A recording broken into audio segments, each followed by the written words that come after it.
Hello, team, and welcome to the final class of the season. Today, we'll be playing a game, a famous game, a traditional American game called Scrabble. And while it is from the United States, really you can play in, I guess, any language that uses our alphabet. I don't know about Mandarin and Russian and the alphabets they use, but if you want to play in Portuguese, Spanish, French, you should be able to. But for today, we will be playing in English.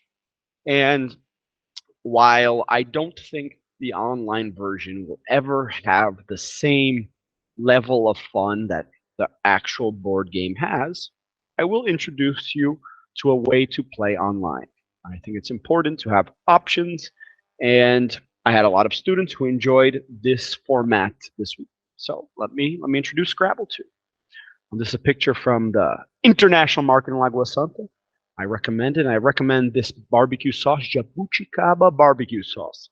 I will be testing it out today on some delicious ribs, but I can imagine it going well with a hamburger as well.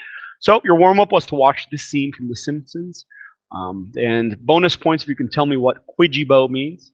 But some questions to get you prepared for class. What game makes you competitive? Um, I, I I don't know. I have had competitive phases. I think I'm more competitive with myself, but everybody has one game that makes you, yeah, I want to win. So some questions for you to start thinking about before class. Here you will find online Scrabble. Let me click here just so that you can see what it's like. And with online Scrabble, you will be asked to make an account. It's really fast. But you can play against a friend, you can play against somebody random, or you can play against a computer. The computer is really hard. It's good and it's fast, which becomes a problem. But play a few games and tell me if you think that it is good English practice. We get back to the PDF.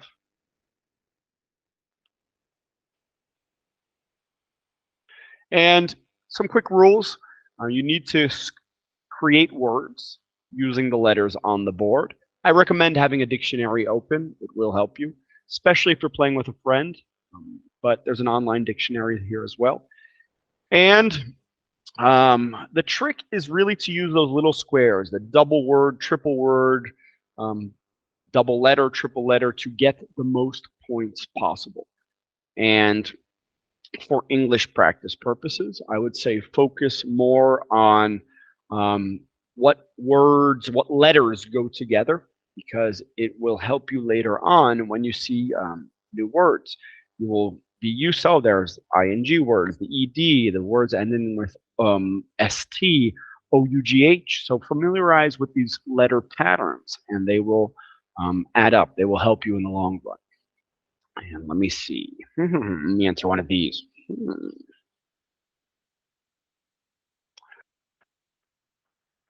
Ooh, I'm going to take this one because I have to talk about this. We finally finished Ted Lasso, and what a series. It really makes you feel good at the end of every episode, puts a smile on your face. You know, I wish I knew Ted Lasso in real life. He seems amazing. And I think it's a master class in leadership and nonviolent communication. So if you want something light, fun, and kind of a reminder about how humans should be supporting each other, take a look. It's on Apple TV. Ted Lasso. It's my comedy recommendation of the year. Dad joke. What happens if you get stuck with the letters D and O at the end of a Scrabble game? Well, you'll need to check the bottom of the PDF to find out. But the challenge should be obvious. I want you to play some Scrabble. And guys, language is made up of vocabulary. So you might have your own method of improving your vocabulary.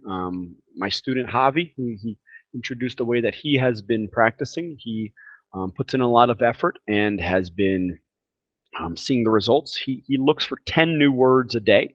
Well, I think 10 is a lot. I think 3 words a week to focus on is a good number. But if you think that's too easy, you can go with 1 word a day. I think that's a great number. If you have an app like a notepad, you can add it there. You You can add it to a physical notebook. Now, writing is always the best way to learn, but maybe a WhatsApp group with just you or with you and some other friends who are on this mission. But make sure that if you want to learn these words, to find ways to use them. So I always recommend my students include them into their daily questions, include them into their conversations during the day. It's really the only way I can think of to make sure that this word becomes yours. But team, thank you. That's it for season 3, and I will see you again next season in class.